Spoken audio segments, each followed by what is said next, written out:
This is Writer Life, a podcast about writing, life, coffee and conversation with Rob and John Morgan. Hello, and welcome back to Writer Life, the podcast. Today I'm actually going to play something that I actually recorded in early March of 2023, and it's now sort of the end of May, and the Character of Darkness has actually been published and is now available to purchase. When I did the podcast, I was still working on it and it was due for publication. So just to clarify, when I start talking about the book's due out, you'll understand that this recording was actually made 2 months prior to release.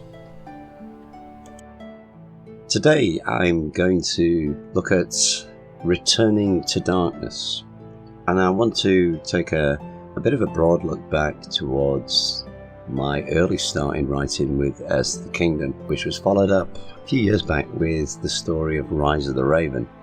So just to put this into context, I kind of wrote Heirs of the Kingdom over a 14-year period, and then having put the 8-book series together and put it out and had it published, I then returned to the very start of where the darkness came from.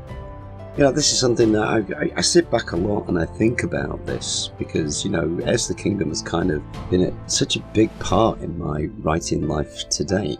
And so today I just want to take a gentle look back and sort of outline why I wanted to return back to the start of Heirs of the Kingdom and begin what is going to be a 3-book story arc that focuses on sort of a parallel to Heirs of the Kingdom and fills in some of the blanks and gives a little bit more of the back history as to why, when I began in the very first book, The Bowman of Locksley, Robbie and Rainstone ended up in the position that they were in.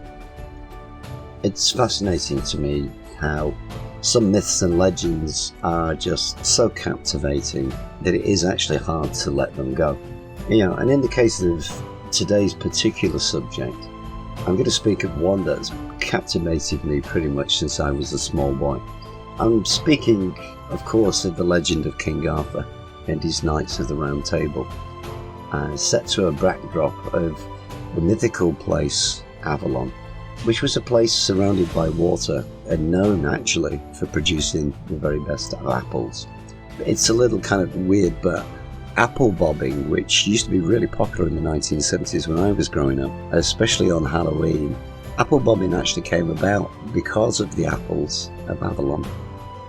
The apples would fall from the trees in September and October, and they would, because Avalon at that time was surrounded by water, they would float on the water, and these little monks would go out in their tiny little boats with 2 oars, and because they had to keep the boat steady, what they would do is they would lean over the side of the boat and pick the apples out of the water with their mouths. So that's where the old English tradition of apple bobbing actually came from. You know, I've always thought that myths and legends have to start somewhere, and which for me as a writer, you know, it makes me consider that from grains of truth which relate back to these times, a whole story can be spun. There are many people from our Dark Ages past that exhibited the characteristics of Arthur, none more so than the Roman tales of Artorius. There's so much within these stories, which as a child I read many times, taking notice of 2 places in particular, both of which I have visited and both of which are so steeped in mythology and legend, I just cannot resist at times digging deeper into their rich past and finding the time to write my own tales that surround them. And I suppose in many ways I've kind of picked up the threads of something that captivated writers many hundreds of years ago, and it's through their work that my love has grown. In a strange sort of way, handing the baton over, I've picked it up, carried it forward with a whole series of adventures that's more of a modern twist on a very old tale. Now both of these are centred around two wonderful places, which are Tintagel and Glastonbury. And then there's a part of me that dreams of living somewhere between the two at an equal distance from both of them, just so that I can actually spend more time there. Tintagel in Cornwall, which is the birthplace of Arthur, and Glastonbury in Somerset, which is considered to be the legendary Avalon, are places of extreme beauty surrounded by magical water. Now, combined with my love of the tales of the Hooded Man and inspired to write, many years ago I began what is now the 8-book series of stories Heirs to the Kingdom. It's a tale of lost heirs that encapsulates the final words of a dying king. And like King Arthur promised us, he said he would return to the age when the country was in its greatest need. Now, the idea of a king returning is not really new. Christianity is built around something similar. And so it was with that in mind that as a boy, I kind of dreamed of what it'd be like if King Arthur rose again. I guess I've never really grown up, because in my adult life, this wonderful tale has lingered. And I find myself drawn more and more into this wonderful and glorious myth. And such was the impact that this incredible story had on me, that I started to write an alternative, futuristic continuation with a few added twists. My first book was called The Bowman of Locksley, and a lot of people have they've looked at the title and they've thought, oh, well, this is just another Robin Hood story. And really, it's not. And again, you could say the same for Heirs to the Kingdom. You know, it's not another telling of King Arthur's tale. My story was not really about King Arthur, and it was more about the idea of his return and how that could be possible in modern times. It was clear that I had to create some way to have the country feel in great need of him. And so after an outbreak of a deadly virus which wiped out the modern world, and it returned the country, pretty much back to times more resembling the Dark Ages, I wrote of my story of the bloodlines of the heirs and their return to set right the wrongs of the past and completely rebuild the kingdom. I spent a good 20 years toying with this idea, and once I actually started to write, which was back in 2007, it actually took me 14 years to craft the story together. And it was a time, I would say, of great happiness and joy in my life. It was the reason I walked away from the life that I had lived, and I began a completely new one as a full-time writer. And that's something I'll never regret, as I've had the joy of exploring my love of myths to add to this really beautiful and rich tale. I think I can easily say that Heirs to the Kingdom has become as important to me as the legends themselves. So much so that after I'd finished the series and I got all of them published, and I moved on to another series of stories and ideas, I still felt this strong pull back, and I penned the start of the tale in Rise of the Raven, which is a wonderful story that was a sheer joy to write, and I fear it's one that is still not given the readership that it actually deserves, for it is actually one of my books that I'm really proud of writing. The story of Branna and Ariel, whilst a dark fantasy story, has a lot of magic about it, especially in the bond that they share and the struggles that they face to overcome the darkness of those times. I think in many ways it does reflect the feel of those times of the knights and acts of chivalry. And also, there's a lot of selflessness in it. Now, no matter what I do feel, I think Arthur and Avalon are just stuck in my blood. I walked away from Kingdom and I wanted to write more things of a different nature. And, I think with the Curio series, and especially with Hans Cottage, I've been able to do that. And yet, no matter what I consider when looking back at new projects to write, and I do have quite a long list of things I wish to create a tale around, somehow the darkness surrounds me, and I feel the mystical feel of Avalon start to embrace me. Rise of the Raven took my characters away from Avalon and into the mountains of Saxony, and a land that is also steeped in mystery and darkness, covered by a veil so dense no one could enter or leave, and no one could see what transpired below it, in a land that became frozen in time for over 1,000 years. Now, having enjoyed the story of Branna and Ariel, and also having left it open to interpretation, which was a deliberate act, I allowed myself the opportunity, should it arise, to return, and it is probably very predictable that I have. I have written 2 new stories, one of which it's not completely finished, it still needs the final editing, but it is lined up for a future release, and the first being set a little later in the story of Branna, and that will pick up many years after the death of Victor, grandson of Branna, and focus on his daughter, Morgana of Cornwall. Now that is ready, and I'm working on it at the moment, and hope to get it published this spring. I think one of the joys of Rise of the Raven was I wrote it side by side while I was completing the final 8th book of Heirs to the Kingdom. The Circle of Darkness features carefully selected edits that kind of give a very certain view of the life of Branna and her companion Berengar. But such was the selection, it kind of created a narrative that misled the reader in the Circle of Darkness to make an assumption of who Branna was.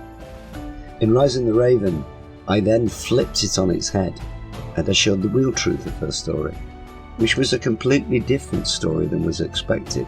It is the reason I still recommend people to read all 8 Kingdoms first, and then move on to Rise of the Raven, because in truth, it does enhance the experience fully, and really does bring that thrill of the tale, which in my opinion is the best way of reading. In the first new story that I've now given the title of The Countess of Darkness, I aim to bring back the story and centre it firmly in the root of Avalon, as I reveal the true story of Morgana of Berengar, aka Morgan Le Fay. Now, just like Raven, do not go into the story thinking you may know how it will be or how it will end, because you are going to be completely wrong. This is yet another story that I'm so thrilled with. It's going to add yet more light to many aspects of the Kingdom series. You may even start to understand Morgana better than you ever thought you might possibly do so. I'm not really sure that I can let this legend go. It sort of haunts my thoughts in between other stories, which is ultimately why I've picked up the keyboard and written yet another additional installment to what began as Rise of the Raven. Now, I think Morgana's story is deep and extremely complex, and yet I've been able to get the full depth of her as a young girl on paper. And so over the pages, I can mould her through her experiences to lead her up to her arrival in Heirs to the Kingdom. And again, the difficulty of writing this was the limitations of Heirs to the Kingdom, because it was within that series that I painted her background. But it is really, a rich and wonderful background, and it's provided me with some superb points around which I can actually weave Morgana's story. And I'm sure that this book will contain a lot of surprises. Now, once again, the greatest joy of Morgan's story is that I can slip back into nerdy me, and I can explore the legends a little bit deeper. As those of you who read my books well know, I love nothing better than blurring the lines of myth, legend and history. And so when I began to write this book, as always, I returned to the legends and the evidence that actually exist in today's world to add to my story. Now, my nerdy side, which shows when you consider Glastonbury and its long past history, which actually is a place that Joseph of Arimathea visited twice, once with the young boy Jesus, and again 20 years after the crucifixion. It's all part of this legend that Joseph plunged his staff into the ground and it took root, growing to what until recently was the sacred hawthorn at Glastonbury, which is a tree that in my youth I actually tied a ribbon to. It's a place that is so rich in history and myth, and they do lie very well side by side. And as I've stated already, behind more myths there is some grain of truth. Now, Glastonbury has seen its name change throughout all of the ages, it was once referred to as Glastonbury, Berg being an English name for stronghold. Now around 1725 it became Glastonbury, and even before that people were referred to as Inga, which in Old English had the meaning of living in Glaston, which was Celtic and possibly the meaning of the word woad place. There's so much to be fascinated in, so when writing I started to use these terms to help add to that sense of history. Now in this new book, Morgana will head to Glaston Market, which, considering Glastonbury has been a centre of trade for many hundreds of years, all of this will help add to the realism of the story. Avalon was a mystical place surrounded by water in Heirs to the Kingdom, and I showed this with the vast lake and the river that flowed out of the realm into the world of men.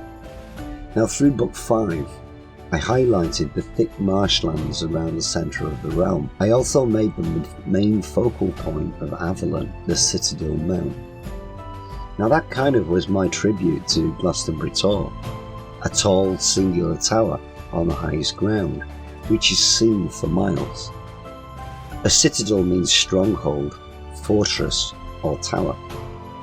And so, considering the Tor now hosts the remaining tower of what was once a large church that was destroyed in an earthquake, I felt it was kind of appropriate to pay homage to it in Heirs to the Kingdom.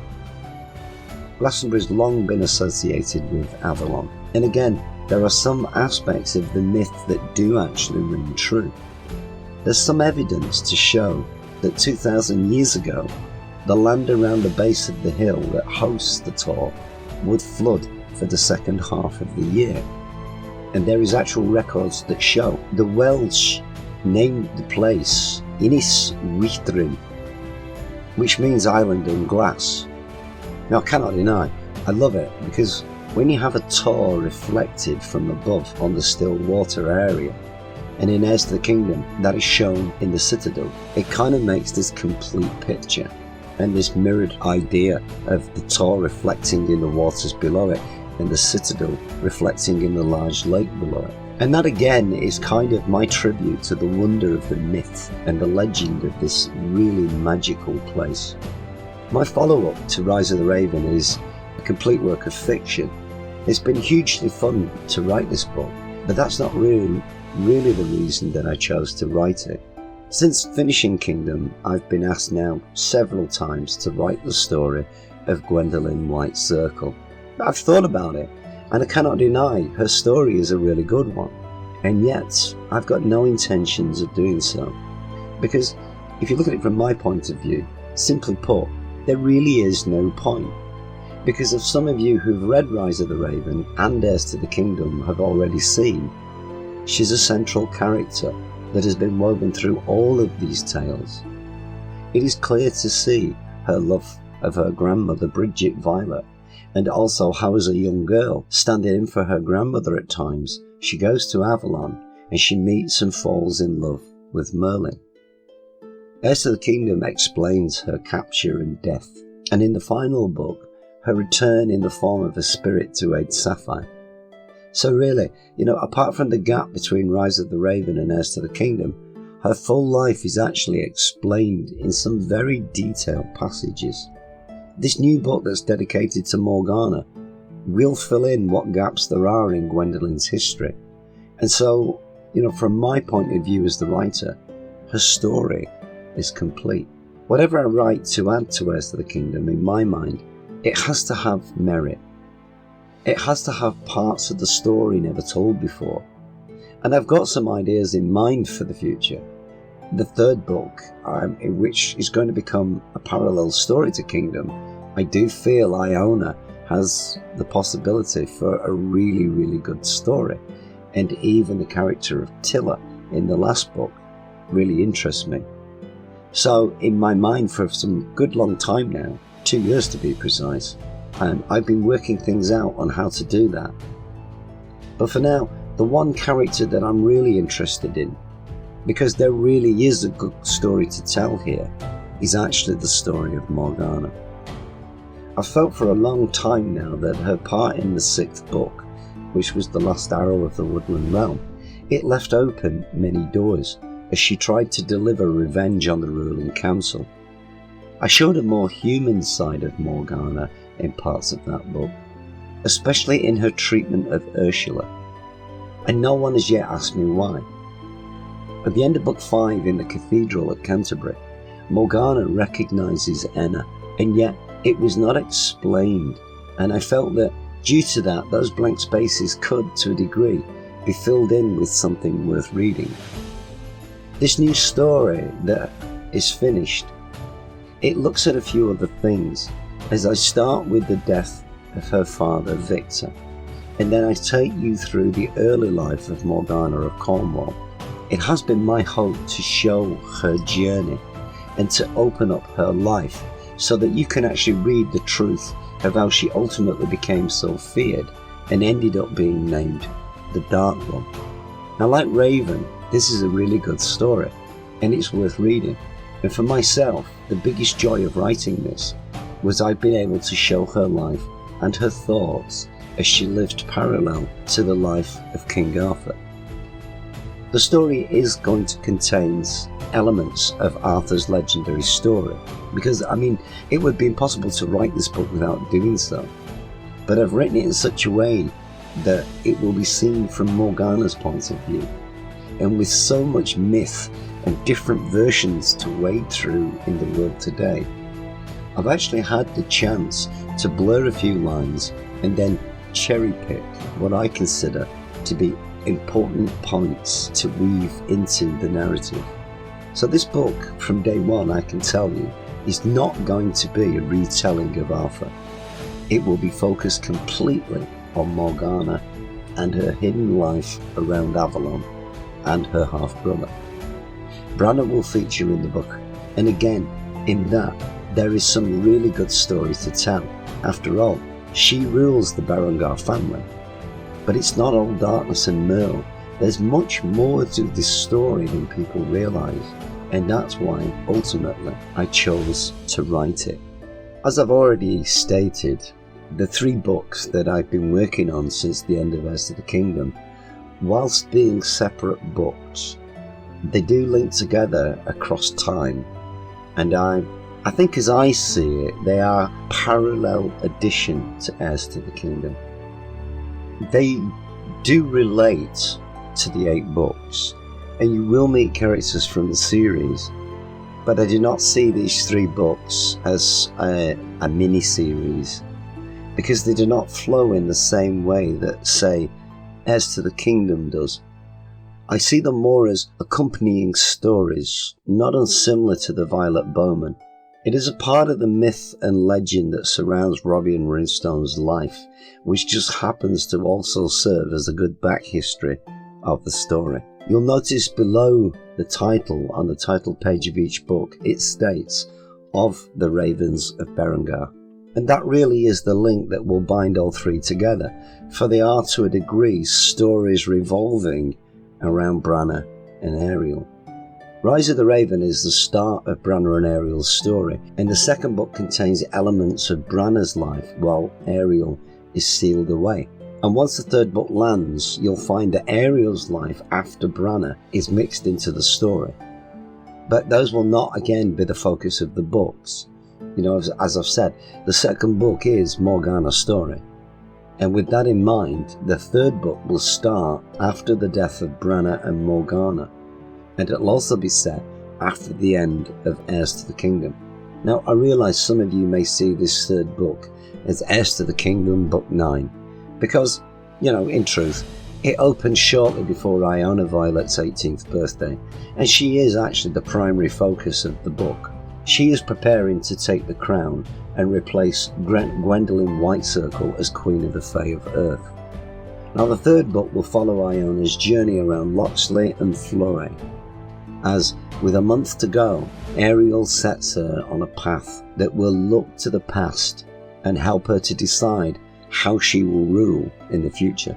The 3rd book will return to Locksley 18 years after the final battle, and it does have elements of how Locksley life has changed in the story. and the obvious new addition will be the children of the main characters. Now, to a degree, Ayana's journey will help tie up the loose ends left behind in Book 8. It's the reason that they were left, because I knew at that time I was going to write this book at some future day.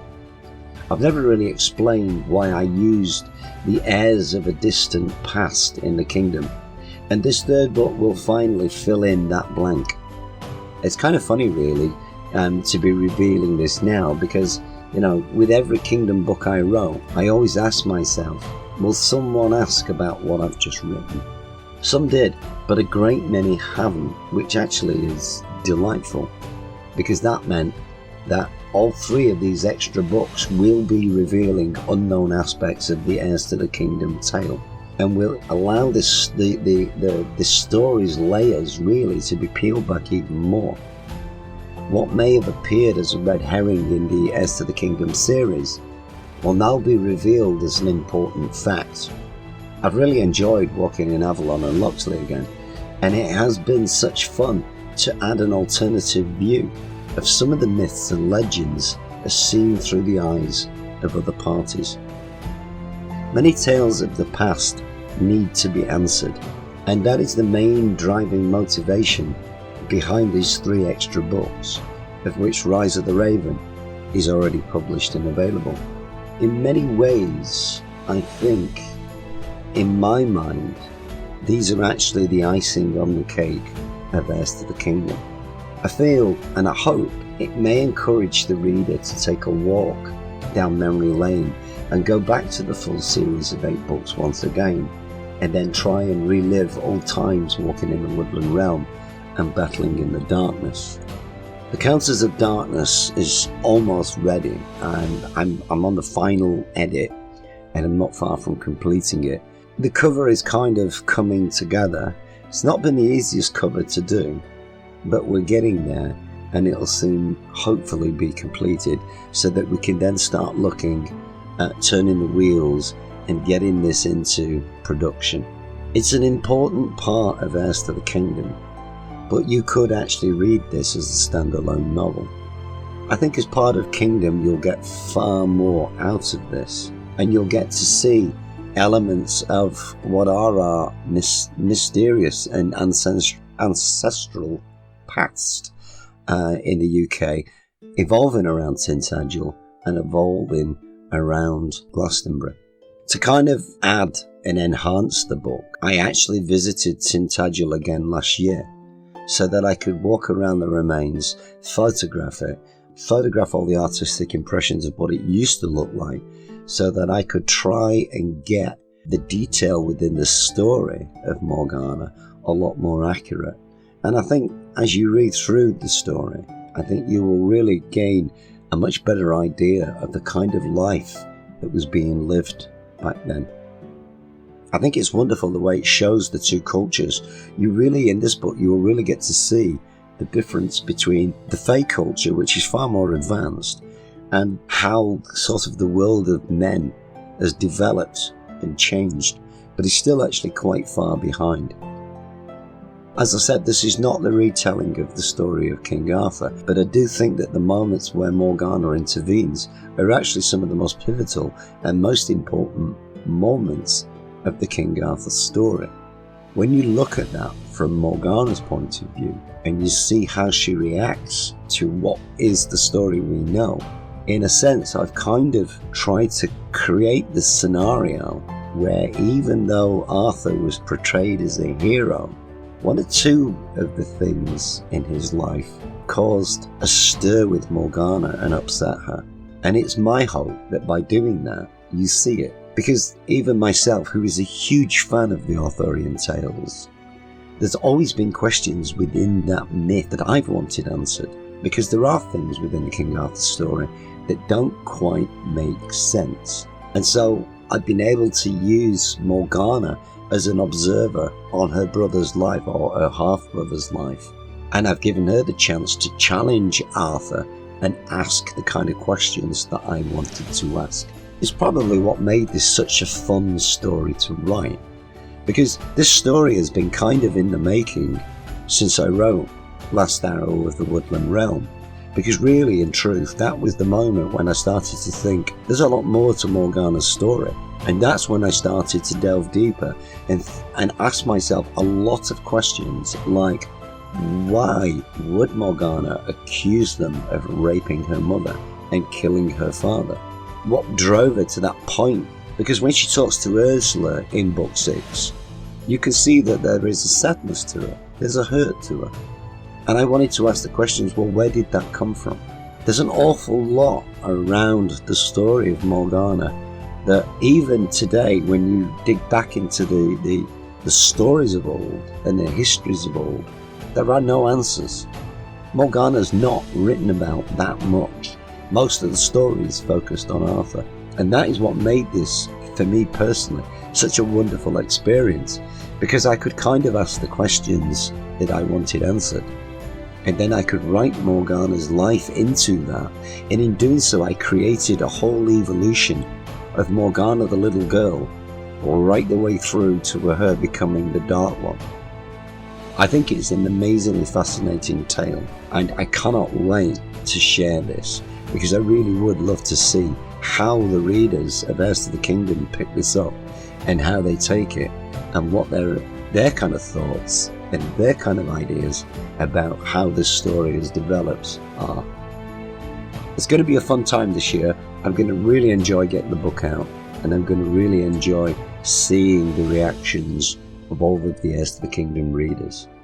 So if you want to prepare, because we're months away from getting this thing out, now is the time to start reading Heirs to the Kingdom again and brush up on all your Morgana bits. You know, get all the juicy Dark One stories set firmly in your mind, and then you can see how they compare to the story you're about to read. Thank you to everyone who's listened into this. I hope you enjoyed it, and I hope you're all sat there now asking questions like, what's coming? What about this? What about that? Will that be there? Will this be there? I really do hope so. If you've never listened to the podcast before, an even bigger thanks. And I hope that by listening in, you kind of feel a little bit inspired, and maybe, hopefully, you'd like to have a quick read of Heirs to the Kingdom and Rise of the Raven and catch up before I release the Countess of Darkness. As with everything I do, one of the most important things that an author can have in his life is actually a talker. So start talking. If you really love the books that I've done, you really enjoy the kind of stories that I put together, please talk about them. Tell your friends, share your passion and joy of the stories that I write. Jump onto my social media, like, comment, share posts. You know, I'm still pretty much an unknown writer. And, you know, if I can get everyone who reads my books to share a post, add a like, give a comment, you know, with things like Facebook and Instagram and Tumblr and Twitter, the algorithm works in my favor, and it helps me to get the word out to a much larger audience. If you're listening in to this podcast and you've not subscribed, please hit the subscribe button. If you like the video, again, that will make YouTube look at the algorithm and spread it further and recommend it more. And that way I can build the podcast up and get much more people listening in. This is still a pretty new venture for me. It's not something I've ever done before. And it's a little baffling and confusing at times, but I'm really enjoying doing it. And hopefully you're all enjoying listening in. Once again, to everyone who has supported me in my writing work, I'm so deeply grateful to all of you. It does make a huge difference to my life, and I thank you. I'll be back with another podcast, and until that time, have fun, keep reading your books, keep turning the pages, and keep learning about different worlds and different places. My name is Robin John Morgan, and I'll be back in the next podcast. Thank you. Thanks for listening to the Writer Life podcast. If you have enjoyed this episode, or there are areas of Robin's stories you would like him to discuss, please add your thoughts and questions in the comments, and we will include them in a future episode. You can follow Robin on all his social media links, which you will find listed below.